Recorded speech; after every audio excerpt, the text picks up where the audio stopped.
Maureen got to her feet, snatched up her handbag and rushed to the door. "I'm sorry," she said. I really do feel ill. I've got to go."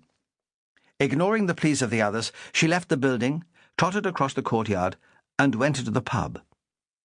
Curious eyes looked up as she hurried through the bar to the exit and let herself out. It was only when she was well clear of the Golden Goose that her heart stopped pounding, and the prickly heat began to fade.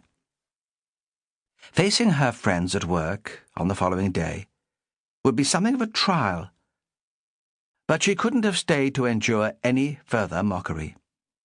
Her only consolation was that the other Canaries would soon forget her when they'd had more drink and exchanged more stories about work at the factory. They'd bonded in a way that she'd simply been unable to do. As she walked along the pavement, she rehearsed the apology that she'd have to make to Florrie Duncan for storming out of the party. Valuing her friendship, Maureen didn't want to lose it. But she was right on the verge of doing so. 30 yards from the pub, she turned a corner and lengthened her stride.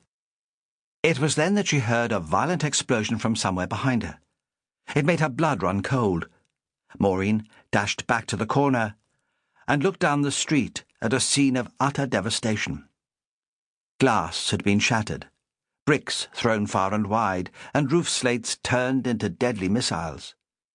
Flames were visible, and thick smoke was curling angrily up into the air.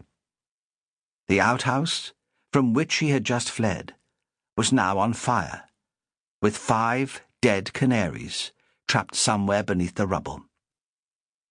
Sickened by what she saw, and seized by a clawing despair, Maureen lost all control of her body and collapsed to the ground in a heap.